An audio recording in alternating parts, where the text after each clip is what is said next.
Ela ouviu os árabes e avisou o milionário. O que ela fez a seguir surpreendeu a todos. O 500º andar da torre na Faria Lima brilhava como um farol de triunfo naquela noite. Vidro e aço refletiam candelabros, taças erguidas, sorrisos calculados e relógios de luxo.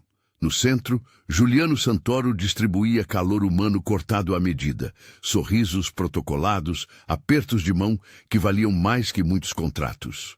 O rosto dele, jovem demais para tanto poder, reluzia com a mesma intensidade que o anel caro no dedo.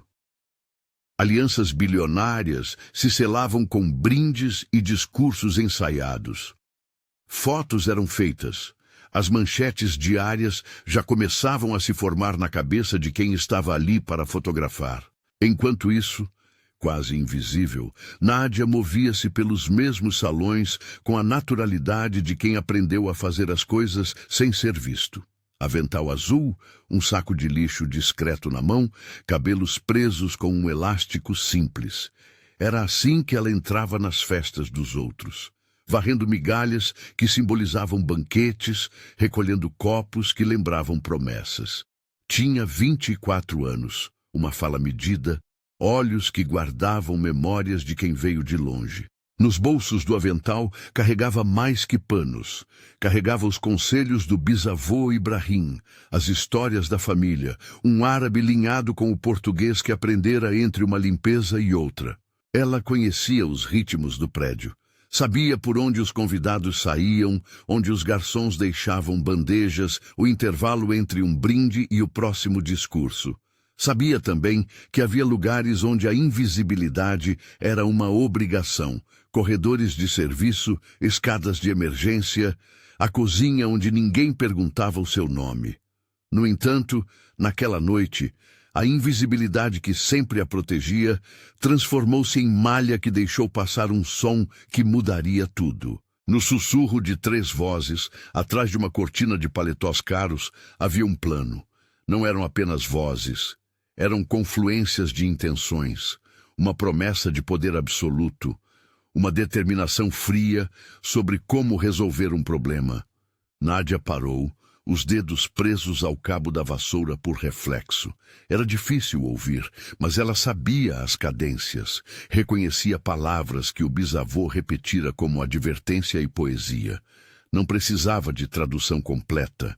Bastou uma imagem, helicóptero, partida, decolagem, ele não volta, uma construção de frases que, traduzidas em seu entendimento, formavam uma sentença. Ela teve, ali mesmo, uma lembrança que vinha de antes de sua vida no prédio. O rosto grave do bisavô Ibrahim, a voz baixa quando contava sobre honra e coragem. Sempre fale quando ouvir uma verdade perigosa. Ele dizia numa mistura de árabe e português que ela carregaria para sempre. Ela murmurou, sem perceber, uma palavra para si. Bismillah, em nome de Deus.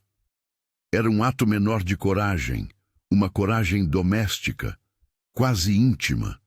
Mas a coragem tem formatos diferentes. Para alguns, ela é pública e ostentada.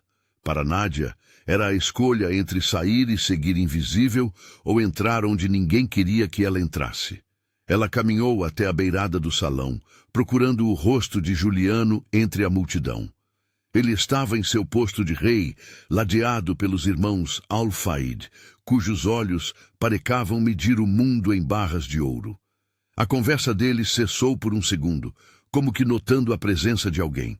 E então retomou com risadinhas contidas. Nádia sentiu o peso do olhar dos outros oprimindo sua garganta, mas conseguiu se aproximar o suficiente para, com as palavras que tinha, tentar alertá-lo. Senhor Juliano, disse, evitando curvar-se como quem fala demais a um desconhecido. Ele olhou para baixo com aquela mistura de surpresa e fastio. Não havia no rosto do jovem milionário a curiosidade genuína, apenas a indagação educada de quem fora interrompido no momento certo. Tem um problema, ela disse. Ouvi, há um plano. Eles querem que o helicóptero caia quando você decolar. O silêncio que tomou o ponto onde ela falara foi mais alto que qualquer música. Juliano fixou-a por um segundo que pareceu medir se aquilo valia menos que uma taça queimar. Um dos alfaíde sorriu com aquele canto frio da boca que anunciava desprezo. Ela está louca, murmurou um convidado que não conseguia identificar línguas além da própria. Juliano, no entanto, não levantou a voz de imediato. Primeiro ele deixou que o incômodo passasse pelo seu rosto, como o vento passa por uma cortina. Em seguida, gesticulou com elegância para que a segurança a afastasse. Duas mãos fortes, de mulheres e homens treinados para mover gente indesejada, apareceram como se sempre esperassem a ordem.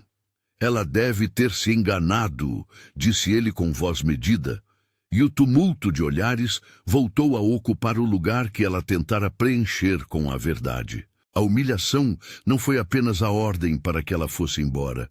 Foi o riso abafado, o comentário mordaz de alguém que pegou o exagero como entretenimento, o olhar que dizia, você não pertence aqui.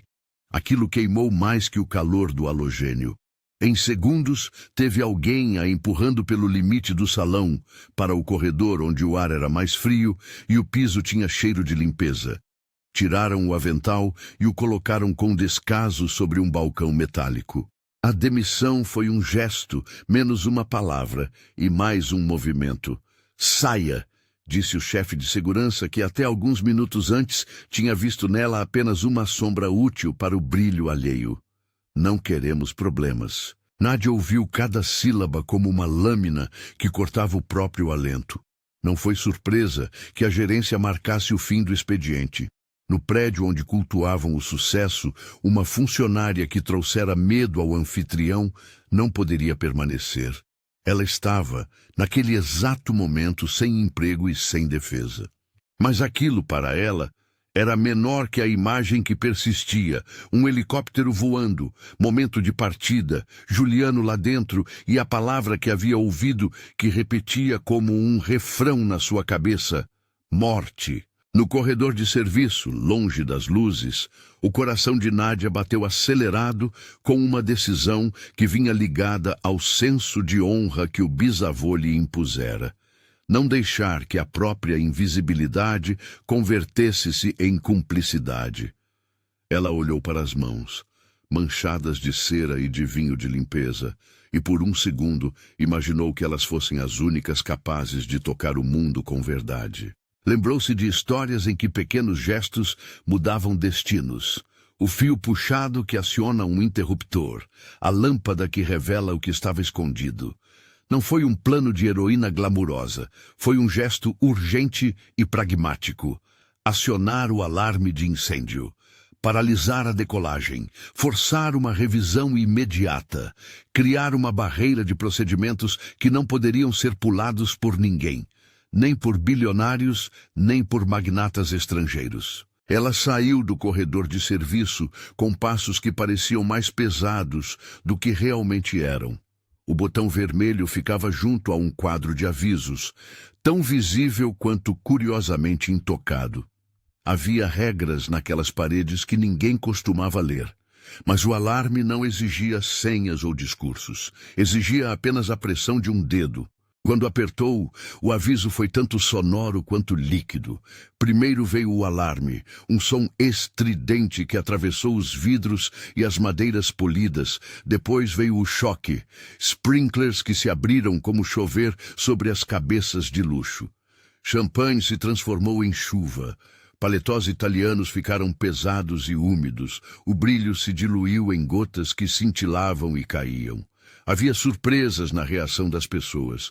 Alguns chamaram por segurança, outros correram para ver se havia fumaça. O evento, que até minutos antes dava mostras de eternidade, dissolveu-se em confusão. A ação de Nádia não foi pensada para ser teatral. Não pensou em aplausos, pensou apenas em impedir que uma decolagem fosse usada como cena final para alguém. Mas o efeito, inevitavelmente, transformou-a em figura central. Câmeras captaram seu rosto, olhos cor de café, cabelo preso, avental ainda num canto de sua cintura. Para alguns, ela era uma intrusa que ousara interromper a festa. Para outros, um sinal de que nem tudo era como parecia. No saguão, a segurança reagiu de forma previsível. Tentativas de prender quem acionara o alarme por ato de vandalismo. Uma expressão que parecia um eufemismo cruel para quem só queria salvar uma vida. Uma das seguranças a segurou pelo braço.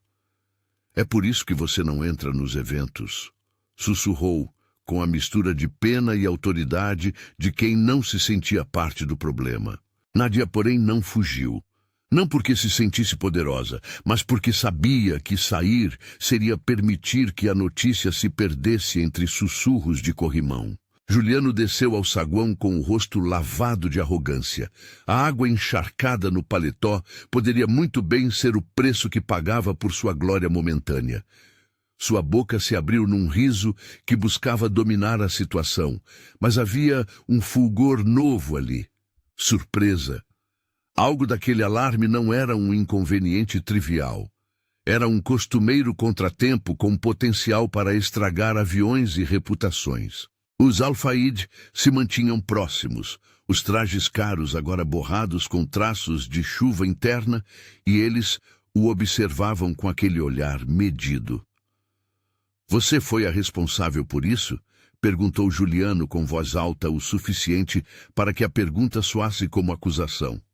"Eu tentei avisar", disse Nádia, a voz por vezes falhando nas palavras. "Eles falaram sobre uma decolagem, sobre não haver volta." Os insultos vieram rápidos. Um dos Al-Faid inclinou a cabeça para o lado e sorriu com o desprezo de quem considera o mundo um tabuleiro onde certas peças apenas atrapalham a vista. "Ela inventa histórias", disse um deles num português arrastado. "Provavelmente quer atenção." Juliano em público tinha hábitos: controlar o escândalo, minimizar o dano, recuperar a majestade do anfitrião. À noite tinha que seguir seu script. Contrato assinado, fotos no site, manchete no dia seguinte. Ter alguém a quem culpar tiraria o foco de seus feitos. Assim, com um gesto elegante que tentou transformar a expulsão em uma nota de rodapé compassiva, ordenou que ela fosse retirada definitivamente do prédio. Nádia foi empurrada para fora com uma bunda de paletó nos olhos e a sensação de que o lugar onde sempre usara as mãos para limpar pertencia a outros, eternamente. Na rua, a chuva do alarme misturava-se com a chuva lá fora, que parecia rir em silêncio. Ela ficou por alguns segundos observando o vulto de corpos que se refugiam, os carros que esperavam, o helicóptero que fora bloqueado por um mecanismo burocrático e não por um milagre. Mas havia algo que a impedia de simplesmente ir embora. A certeza, suave e cortante, de que a ameaça naquela conversa não havia sido forjada por ela. Era real. E se ela saísse, poderia tornar-se cúmplice, ainda que por omissão. O bisavô Ibrahim havia deixado outro conselho: não deixe a sua língua dormir enquanto a injustiça fala. Ela havia falado. Haviam humilhado-na por isso. Agora, contudo, resistir exigia não apenas palavras, mas observação. Do lado de dentro do prédio, Juliano fazia um retrato do que se passara. Responsabilidade contida, perdas a calcular, segurança questionada. Havia uma rachadura na noite que ele não havia previsto. Não pelo alarme em si, mas pela presença daquela mulher que, com sua ação aparentemente irracional, tinha lhe tocado onde pouca gente ousava. O medo de ser vulnerável. O dinheiro comprava muitos serviços, mas não comprava a certeza de quem o queria morto ou vivo naquele instante. Os Al-Faid conversaram em voz baixa, os rostos severos, como se já planejassem a próxima jogada. Havia tensão entre eles, pequenas faíscas que poderiam, em outra noite, ser apagadas com um gole de uísque. Malik, o mais frio dos dois, parecia medir a situação com a precisão de quem soma perdas e ganhos. Omar, mais eloquente, estava irritado. A chuva interna havia arruinado a estética, o momento e, pior, colocara uma mulher no meio de um jogo que consideravam limpo. Juliano voltou a encarar Nádia antes de a mandarem embora. Havia naquele olhar algo que não era apenas raiva, era interesse, uma curiosidade que ele não poderia fingir que não existia. Ele ordenou então que a levassem até a saída, mas não a expulsassem de forma indiscreta. Tratem com dignidade, disse. Era uma frase ambígua, soava quase nobre, mas soava distante do que o gesto realmente significava. Manter a imagem ilesa. Enquanto a noite se desenrolava em protocolos e limpezas, a notícia do que acontecera começou a percorrer o prédio e os telefones. Em minutos, alguns convidados já comentavam sobre a faxineira que havia interrompido a festa. Para alguns, era apenas a piada da noite. Para outros, o tema de um comentário que poderia resultar em exaltação ou condenação. A história, pequena e já moldada, faria o passa-palavra imagens confusas e versões trocadas. Nádia, do lado de fora, sentiu o rosto molhado pelo resto da chuva e pela humilhação. O que mais doía não era perder o emprego. Era sentir que seu aviso se perdera nas rodas de poder como uma moeda falsa. Ela não sabia que, naquele mesmo momento, sua ação desencadearia um efeito em cadeia que faria com que as pessoas a observassem com outra lente. Nem melhor, nem pior, apenas diferente. Por algum tempo, a diferença seria apenas incômoda. Mais tarde, seria crucial. Quando pensou em partir, quase sem destino, uma voz a chamou. Era um dos assistentes de Juliano, com um olhar que mistura ordens e curiosidade. O próprio Juliano pediu para que você esperasse, disse ele sem muita emoção. Nádia hesitou. Esperar significava abrir mão da fuga, da proteção que vinha com a invisibilidade. Esperar significava permitir que aquele jovem que a humilhara olhasse-a de novo. Ela se virou e viu Juliano se aproximar. A água pingando do paletó caro, como pequenas notas de um conto que ele tentava manter sob controle. Havia na expressão dele uma confusão que não soube esconder. Raiva, vontade de limpar a própria imagem e um resto de dúvida que tremulava. Você me chamou a atenção, ele disse com a voz que poderia ser cínica e encantadora na mesma medida. Você acha que foi heróica? Nádia não respondeu na primeira palavra. Havia uma ferida em sua voz por conta do que ouvira contar. Acho que ouvi algo que não devia. Fiz o que achei certo. Juliano olhou para os homens ao redor, depois para os alfaíde que se aproximavam com as sobrancelhas erguidas. Havia uma dança diplomática naquela aproximação. Reconhecer uma ação que o contraria e ao mesmo tempo tentar reinseri-la em um roteiro conveniente. Você pode nos explicar melhor, disse ele, de modo que ninguém pudesse ter certeza se era uma oferta de curiosidade ou uma armadilha para desgastar ainda mais a criatura que ousara falar. Nádia pensou nas palavras do bisavô, na responsabilidade que tinha com sua família. Se ficasse calada, poderia evitar humilhação maior. Se falasse, poderia talvez impedir um crime. Era uma escolha entre a preservação da própria dignidade e a exposição à possibilidade de que sua voz fosse usada apenas como espetáculo. Escolheu falar. Eu ouvi que planejam algo no embarque do helicóptero, disse com firmeza. Se decolar rápido, ele não volta. Ninguém pode afirmar com precisão o que se passou naquele instante na cabeça dos alfaide. Talvez tenha sido um esgar de surpresa, talvez um cálculo rápido. Mas havia, definitivamente, uma tensão que começou a se transformar em algo mais perigoso. Malik estreitou os olhos. Omar, mais impulsivo, quase sorriu com um traço que não alcançava humor. Juliano sentiu o peso da verossimilhança. Não porque acreditasse de imediato na faxineira, mas porque havia algo que um chefe de segurança bem instruído sabia. Ninguém acionava o alarme sem motivo em um prédio daquela magnitude, sem prever as consequências. O protocolo exigia investigação.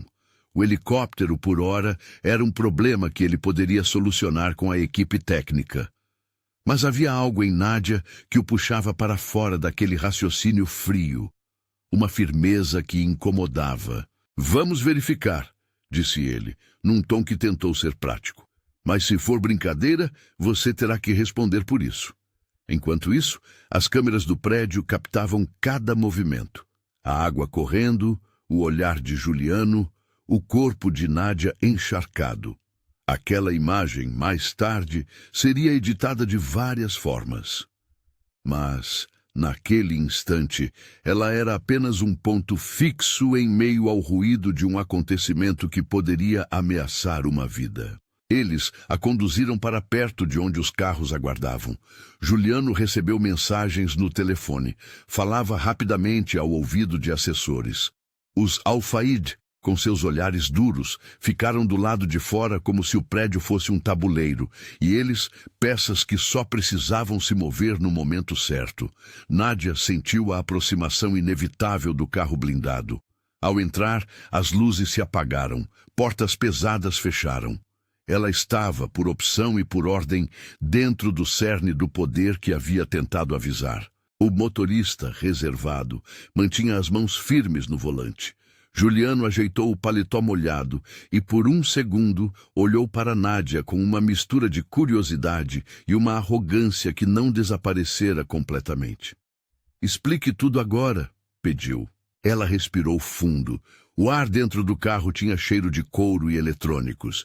O silêncio que se fez foi pesado como uma sala de tribunal.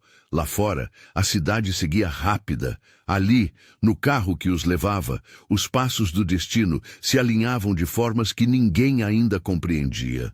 Quando o carro começou a se mover, Nádia teve um momento em que pensou que estava prestes a ser devolvida à sua invisibilidade original. Mas algo havia mudado. A escolha de apertar um botão para interromper a decolagem mexera com uma série de conveniências que já não poderiam voltar a ser normais. Ela se firmou no assento, as mãos ainda úmidas de ter segurado o botão que fizera chover naquele salão de luxo. A água escorria como se tivesse levado embora parte do brilho que antes os isolara. Então, enquanto as ruas passavam com luzes e sinais, Nádia percebeu pela primeira vez que a sua presença ali não significava apenas exposição, significava responsabilidade ampliada. O carro aproximava-se de um futuro incerto, e dentro dele, num silêncio tenso, havia pessoas que já tinham decidido que aquilo poderia transformar-se em algo maior do que um incidente em um prédio de luxo. Ficou claro, naquele momento, que o que ela fizera não era apenas um gesto isolado. Abrira uma porta para questões sobre quem tinha voz e quem era silenciado. O mundo no qual ela tentara existir como sombra começava a enxergá-la sob uma luz intrusiva e, por isso mesmo, perigosa. O carro virou na esquina e a cidade se estendeu à frente como um tabuleiro. Nádia olhou pela janela, vendo a Faria Lima diminuir no retrovisor e compreendeu que, de algum modo, a noite havia apenas começado a desenhar seus contornos. O que ela tinha tocado com as mãos limpas e cansadas não voltaria a ser o que fora, e por isso mesmo o medo e a esperança cresceram na mesma medida dentro do peito. Ela não sabia ainda o que faria quando chegassem ao destino. Não sabia se a verdade venceria o poder do silêncio, mas havia, sob a pele, o calor de algo que o bisavô sempre dissera. A coragem que nasce do dever de falar é a coragem que não pede aplausos. E se havia algo que a movia mais do que o medo de perder o emprego, era a imagem de uma vida que poderia ser apagada se ela permitisse que a sua voz fosse abafada. O carro acelerou. As luzes da cidade passaram como lanternas que anunciavam a próxima cena. Ela segurou o avental dobrado no colo e, por um instante, a mão de Juliano roçou o tecido quando ele ajeitou algo no banco. A rotação do motor era pouco confortável.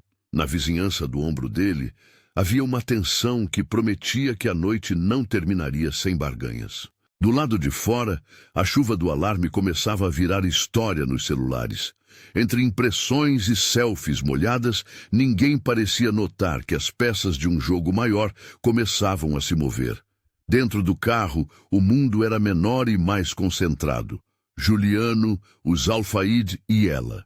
A bordo daquela cápsula, cada gesto seria pesado e cada palavra teria consequências. Quando o motorista diminuiu a velocidade para entrar na via expressa que margeia o rio, Nádia percebeu que alguém do banco de trás murmurou num tom que não combinava com a formalidade anterior. Era um sussurro entre os Alfaíde. A voz fez com que os pelos do braço dela se arrepiassem. Era a mesma cadência que ouvira antes, mas agora mais próxima, com a intenção de quem não precisa mais sussurrar. Aquele tom dizia, sem palavras retas, que o jogo tinha outras camadas. Ela encolheu-se um pouco, segurando o avental com força, como se nele houvesse um mapa. A mão de Juliano tocou novamente a sua, talvez num gesto de imposição, talvez numa tentativa de vínculo que nenhum dos dois ainda compreendia. O carro passou por um túnel. À medida que a escuridão os envolveu, Nádia teve a sensação, aguda e metálica, de que a linha entre aviso e conspiração estava a um fio. Quando o túnel acabou, havia luz novamente, e com a luz, a promessa de que aquela noite reservaria escolhas que não poderiam ser desfeitas. O carro saiu do túnel e a cidade se abriu de novo em luzes que pareciam diminuir a cena, como se a noite tentasse esconder o que viria. No banco de trás, Nádia apertou o avental dobrado contra o corpo, sentindo ainda o calor das gotas que tinham molhado sua pele. Juliano, à sua frente, remexia o telefone com a mesma pressa com que remendava a própria imagem. Ele digitou uma mensagem curta para um número escondido nos contatos do aparelho. 2 palavras que para ele eram um seguro: verificar, marginal. Era um gesto pequeno, mecânico, como um botão que alguém aperta sem saber ao certo se vai funcionar. Mas naquela noite, mesmo um gesto mínimo tinha potencial para virar o destino. O silêncio no carro era pesado, cortado apenas por respirações medidas e pelo som metálico do ar-condicionado. Os Alfaíde trocavam olhares que não deixavam espaço para diplomacia. Malik mantinha as mãos junto ao colete, discretas, como se já pensasse em alternativas rápidas. Omar, mais irrequieto, falava baixinho com alguém no fone, palavras que Nádia não entendia, mas cuja entonação ela reconhecera antes. Era a mesma cadência calculista que anunciara a morte no 50º andar. Quando o veículo entrou na marginal, a velocidade subiu. À esquerda e à direita, a cidade corria num borrão de postes e fachadas. Um carro preto surgiu do nada à frente, fechando o caminho. Outro saltou à retaguarda. Luzes azuis e vermelhas de placas inexistentes piscavam, como se a noite tivesse decidido criar uma cenografia de medo. O motorista do carro blindado fez uma correção brusca.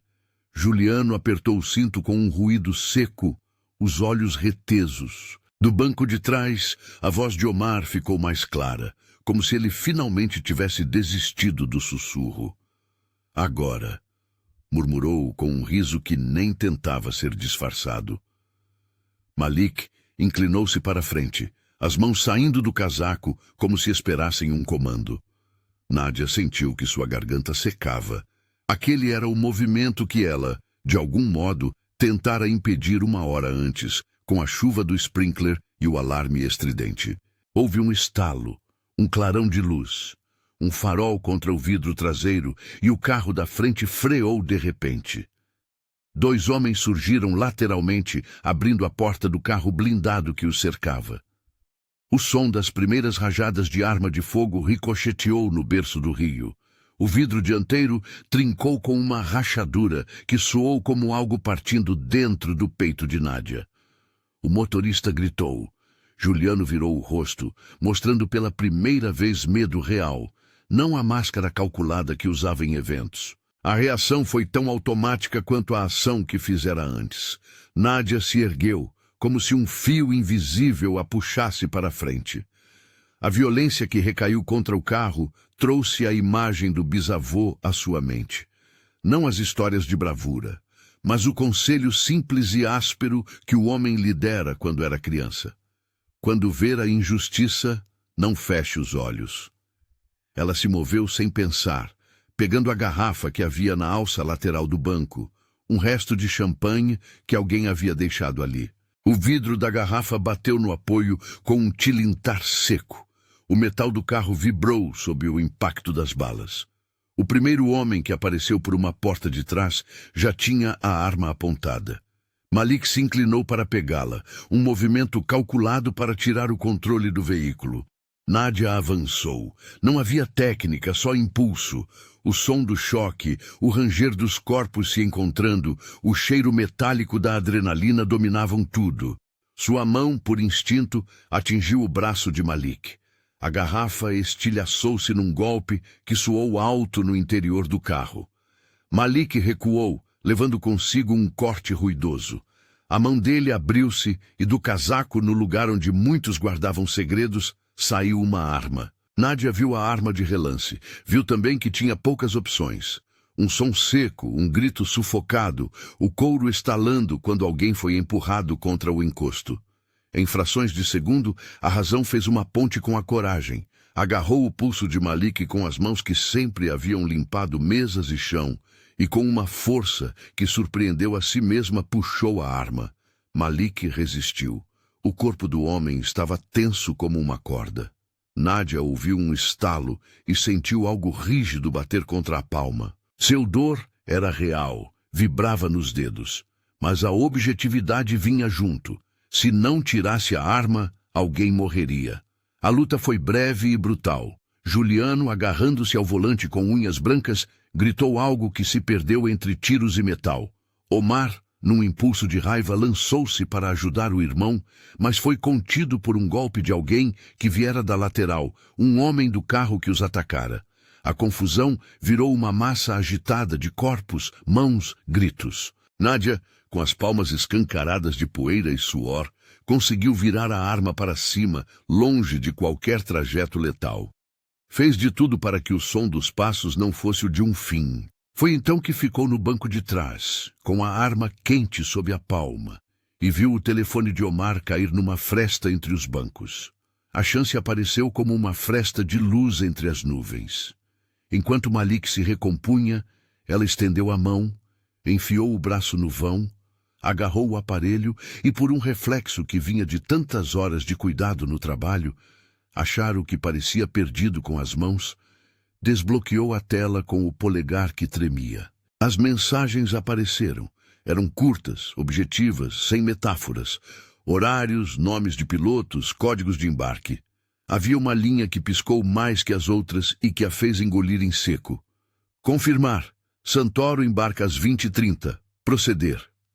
Havia fotos anexas.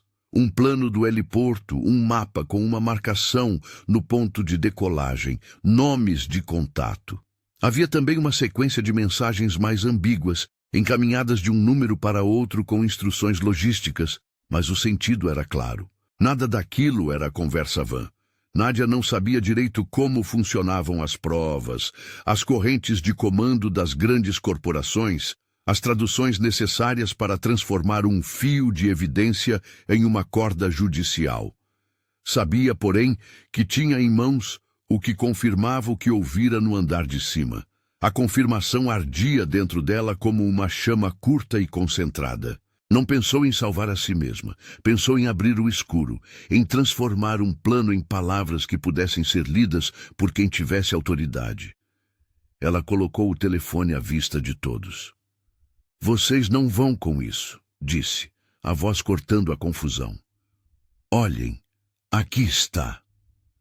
Juliano virou o rosto para trás, seus olhos examinando a tela num movimento que misturou descrença, medo e uma raiva lenta que parecia crescer. Por um instante, ninguém falou. O som dos carros diminuíra. O mundo lá fora fechava-se como se aguardasse o veredito.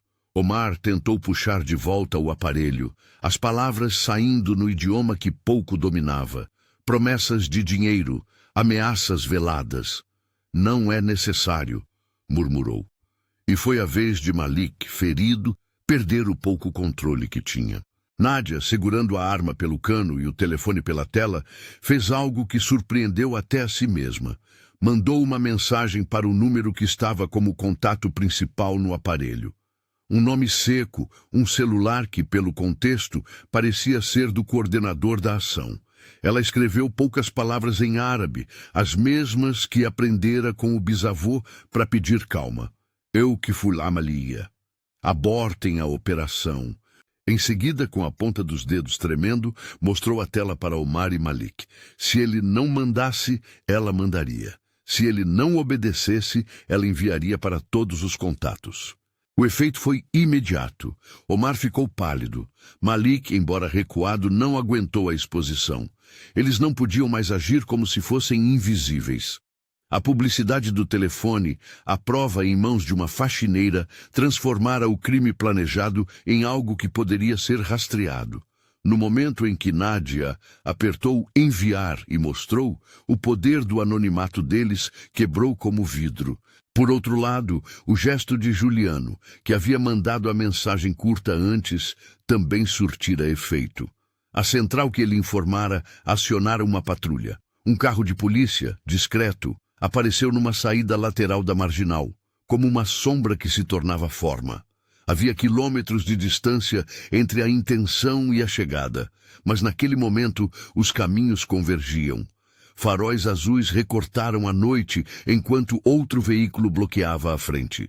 O cordão da ação começou a se fechar e os atacantes perceberam que a jogada havia se tornado, de repente, arriscada demais. «Mandem abortar!» rosnou Juliano, suas palavras saindo com uma dureza que revelava não só o medo, mas a nova urgência de conservar a vida para além da imagem. Ele mesmo sacou o celular e começou a discar nomes, a formar uma rede de segurança que, até minutos antes, ele considerara supérflua. A corporação, mesmo quando burilada pela arrogância, tinha protocolos por trás que funcionavam quando alguém as acionava com autoridade. Homens em escuro rodearam o carro, armas em riste. A cena que se desenrolou depois teve a gritante simplicidade de um filme de justiça que se concretizava. Patrulhas isolando, ordens curtas, a leitura de mensagens que confirmavam a conspiração. Malik e Omar se viram encurralados. Havia agora policiamento e prova, e entre os dois, a realidade de que não tinham sido tão discretos quanto pensavam. A polícia revistou, confirmou as mensagens e, sem o glamour do arresto que se vê em telas, passou a algemar 2 homens cujas vozes tinham sonhado com impunidade. No meio do turbilhão, Juliano desceu do carro com pressa de quem precisa respirar após uma corrida. Suas mãos, lar de anéis e relógios, tremiam um pouco. Olhou para Nádia, que ainda tremia. Não mais de frio, mas por causa da adrenalina que fazia o corpo vibrar. Ele não contou, em voz alta, o que sentiu ao ver uma faxineira segurar a arma que poderia ter-lhe arrebatado a vida. A palavra exata que lhe veio foi um feixe de culpa. Não por estar vivo, mas por ter sido tão apressado ao expulsar quem avisara. Você fez o que eu não consegui, disse ele, num tom que misturava reconhecimento com uma confusão nova. Era uma frase simples, mas veio carregada de mudanças. Para alguém que vivia cercado de pessoas que repetiam seus defeitos, ouvir aquilo era abrir uma porta interna. Nádia respirou. Eu fiz o que achei certo, respondeu. Havia nas palavras uma firmeza que não buscava aplauso. Tinha no corpo as marcas do embate. O corte na mão pelo vidro, a roupa suja de sujeira e sangue alheio. O avental que ainda segurava como um relicário. Mal sabia que as câmeras, invisíveis e onipresentes, haviam filmado cada trecho da luta. O vídeo, mais tarde, rodaria redes, não para transformar a moça num ícone instantâneo, mas para mostrar que um aviso sequer deve ser tratado com deboche quando vidas estão em jogo. Os Alfaíde foram colocados nas viaturas sem pompa. Malik, com os dedos balançando dentro das algemas, olhava para Juliano com uma mistura de raiva e ressentimento. Omar, mudo, guardava nos olhos a frustração do homem que viu escapar o que imaginara ser seu. A multidão que ladeava a marginal via a cena como um espetáculo que naquele momento era mais real que qualquer manchete. Véu removido, máscara descida. No pós-choque vieram perguntas que não interessavam tanto ao processo legal quanto ao íntimo. Juliano, diante dos repórteres que chegavam como gaivotas, reagiu com uma compostura nova. Não negou a culpa de ter desdenhado. Não pediu desculpas com falsidade, mas com uma honestidade que parecia cortar-lhe o ego. Fui precipitado, disse, sem teatralidade. Dei ordens que feriram, e por isso eu me responsabilizo. Depois, em um gesto que não poderia ser apenas protocolar, ele puxou do bolso um cartão e ofereceu a Nádia um número. Quer conversar onde eu possa ouvir melhor? Precisamos falar sobre o que você arriscou. Havia nas mãos dele agora, mais que um gesto de agradecimento, havia a intenção de traduzir o que acontecera em atitude concreta. A primeira oferta foi a que muitos esperariam. Um envelope, um cheque, uma tentativa de fechar o incidente com o mesmo mecanismo que pauta as relações naquele universo.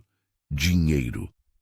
Juliano, num acesso de confusão que refletia a pressa de quem quer consertar tudo com um valor, tentou compensar. Pegue isso, disse, estendendo o paletó em que se encontrava o cheque dobrado, com o gesto de quem tenta recolher a poeira da honra com notas. Nadia observou o paletó passar de mão em mão.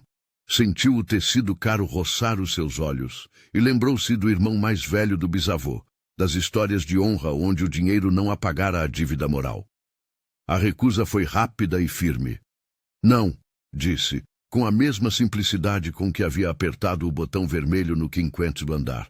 Não quero isso.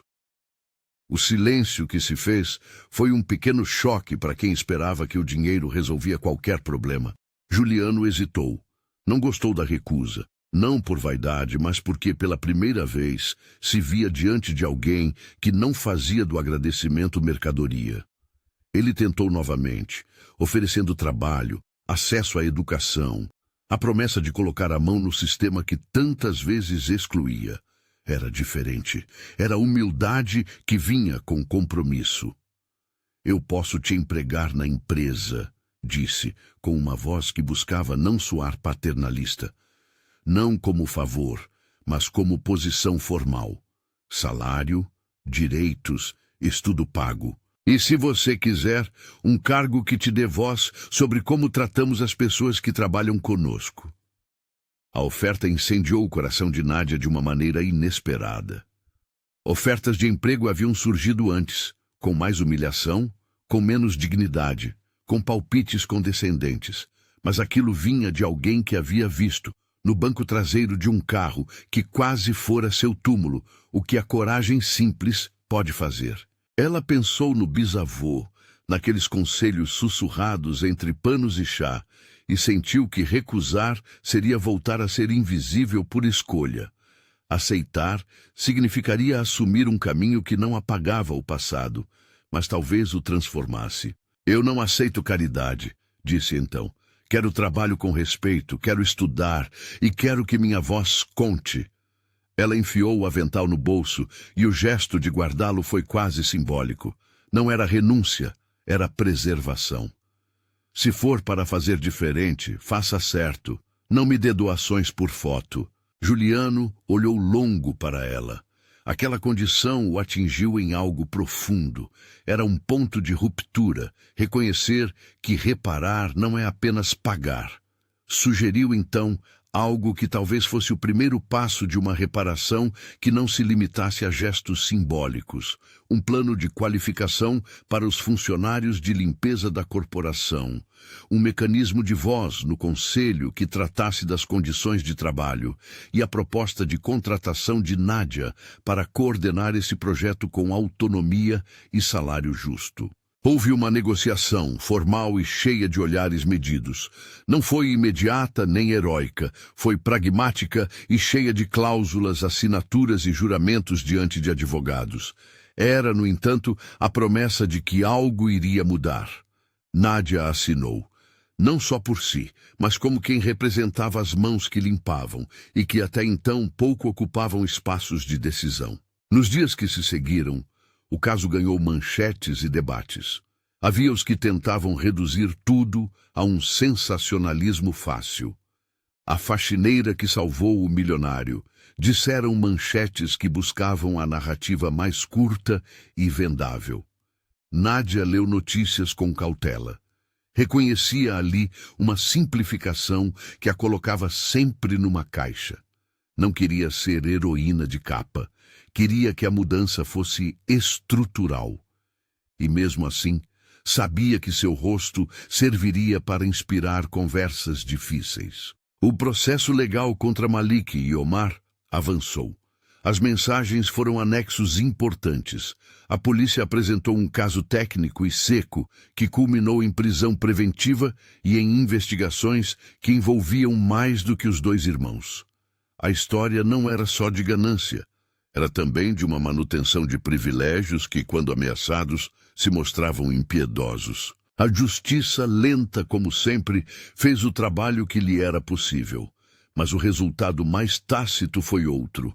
A empresa de Juliano teve que encarar a própria fragilidade moral. Juliano, por sua vez, mudou na superfície e em alguns gestos no interior. Não foi redenção instantânea nem absolução. O ego, tão lapidado em espelhos, riu-se menos de si mesmo. Ele começou a frequentar reuniões com olhos diferentes, a perguntar mais do que ordenar. Foi um processo desconfortável, evitado por muitos que preferiam a rotina, mas que ele sustentou. Talvez porque perdera, naquela noite, mais do que uma imagem, perdera a ilusão de invulnerabilidade. No escritório que lhe fora reservado, com janelas que espelhavam a cidade inteira, Juliano colocou na parede uma foto quase sem querer. Era a imagem do corredor molhado do 50º andar, capturada por um segurança no meio do caos. A foto não tinha editorial, não buscava likes, era lembrança. Ficou ali como lembrete de que as decisões tomadas às pressas terminavam em vidas e rostos. Enquanto isso, a vida de Nádia mudou em passos que ela mesma mediava. Recebeu a proposta de coordenação, que estudara com cautela. Passou por entrevistas formais. Recebeu equipamento digno. Teve um contrato assinado. Mas o mais importante, talvez, fora a abertura de vagas e de um programa de formação que permitia aos trabalhadores da limpeza acesso a cursos técnicos e de gestão. Não foi um favor. Era um plano com orçamento e prazos, com metas e com a obrigação explícita de escutar quem trabalhava na linha de frente. O primeiro dia formal de Nádia como coordenadora foi simples. Vestiu um paletó que Juliano lhe emprestara em gesto simbólico. Desta vez, não por caridade, mas como sinal de passagem. O tecido era pesado, o corte era perfeito, e ela andou com ele como quem experimenta algo que não lhe pertencia por direito, mas que lhe era entregue para que fosse útil. Recebeu a equipe no mesmo corredor, onde antes varrera sob ordens alheias. Olhou para as mãos das pessoas e prometeu que agora suas vozes seriam parte da política da companhia. Os pequenos atos foram se somando. Reuniões verdadeiras, canais abertos para reclamações sem retaliação, treinamentos pagos, horários respeitados. Nada daquilo resolvia décadas de invisibilidade com um golpe de caneta, mas começava a desenhar uma prática diferente. Para Nádia, a vitória era medida em coisas concretas, em um contrato sem ameaça, em colegas que recebiam pagamento correto, em um banheiro decente no subsolo. Eram pequenas dignidades, mas sabiam a futuro. O gesto simbólico que mais tocou as pessoas veio numa tarde cinzenta. Juliano, em um encontro formal com acionistas, retirou o paletó e, diante de câmeras e de olhares incrédulos, ofereceu-o a Nádia como sinal de responsabilidade. Eu quero que isso represente um acordo, disse ele, voz firme. Não para que ela use minha roupa, mas para que nossas atitudes preencham o vazio que muitos ignoraram. Nádia, com a humildade que lhe era própria, não quis se transformar em símbolo. Aceitou o gesto como o reconhecimento de que aquele mundo, do qual por muito tempo não fizera parte, precisava ouvir mais que ordens. A recusa do cheque permaneceu como um bordão que o jornal tentava repetir. Mas nas conversas fechadas, muitas pessoas perceberam que o que Nádia pedira, respeito, voz, formação, tinha mais potência que qualquer compensação monetária que apressasse a consciência. O gesto dela reescrevia a lógica do favor por reconhecimento. Meses depois, quando a poeira do escândalo tombara e os processos seguiam seu curso burocrático, Nádia foi ao cemitério. O caminho até a lápide do bisavô era curto como um livro que se sabe de cor. Ela havia trazido uma flor humilde e o avental dobrado que guardara desde aquela noite. Colocou as mãos sobre a pedra, sentiu a rugosidade do mármore e, por um instante, deixou o paletó que Juliano lhe oferecera dobrado ao lado, como se fosse uma bandeira de uma batalha que estava apenas começando. Você tinha razão, murmurou em voz que o vento levou, como quem escuta e não responde. Eu falei, e isso mudou algo. Lembrou-se da frase do bisavô, do árabe manso que ele usara. Man yatakalam yahya. Quem fala, vive. Traduzida para o português, a expressão parecia simples demais. Para ela, tinha o peso de um pacto. Na volta, o prédio da Faria Lima parecia o mesmo. Vidro, luzes, pessoas que caminhavam com passos medidos. Mas para Nádia, o mundo estava diferente. As mãos que antes varriam invisibilidade, agora escreviam relatórios, conversavam com fornecedores, coordenavam horários. Ainda havia desconfiança, olhares que se demoravam, mas também havia gente que abria espaço. O paletó, levado de volta ao guarda-roupa de empregos, não era um símbolo vazio. Era a memória do que uma noite pode revelar. A história que começou com um sussurro em árabe terminou por desencadear algo que vai além do heroísmo isolado. Mostrou que a coragem discreta de uma mulher invisível pode quebrar planos feitos para durar. Mostrou também que poder e vulnerabilidade são faces da mesma moeda, e que a verdadeira mudança surge quando quem detém recursos decide submeter-se ao processo de reparação, não por imagem, mas por responsabilidade. No final, Nádia não quis ser notícia, quis apenas manter os olhos abertos para as descontinuidades do mundo e garantir que sua voz, antes absorvida pelo ruído, fizesse diferença na prática. A cidade continuou suando luz e dinheiro. Contratos foram assinados e o helicóptero voltou a voar. Mas há noites que não se esquecem. A noite em que alguém ouviu uma língua que os outros preferiram ignorar. A noite em que um botão impediu uma decolagem. A noite em que uma mulher tomou uma arma para impedir o que não podia ser permitido. Ela não buscou fama. Quase todos os dias passava discretamente pelo 50º andar para verificar algo que os gerentes nunca viriam a avaliar no papel. Se as mudanças prometidas realmente se manifestavam nos vestiários, na cozinha, nas folgas. A presença dela ali era um pequeno fio que ligava a promessa à prática. Às vezes, encontrava Juliano em corredores improvisados, ambos ocupados com papéis de gente que aprende a ouvir. Havia em seus olhos menos o brilho do ouro e mais o brilho desnudo da responsabilidade. Meses depois, numa conversa simples, ele lhe virou a gravata contra o vento como quem ajeita uma bandeira que agora busca um norte. Você me ensinou a olhar, disse, com a voz mais baixa. Ela sorriu, e o gesto não era de triunfo, mas de cumplicidade estranha entre quem viveu risco e quem, de repente, assumiu a obrigação de reparar. Na lápide de Ibrahim, ela deixou o avental, não como abandono, mas como testemunho de que havia trocado a invisibilidade por presença ativa. Ao afastar-se, repetiu para si o que o bisavô gostava de dizer quando o dia era duro. A força real mora nas pequenas coisas. E segurou o paletó, agora seu, como se carregasse a promessa de que, quando o mundo ouvir, o mundo tem a chance de responder.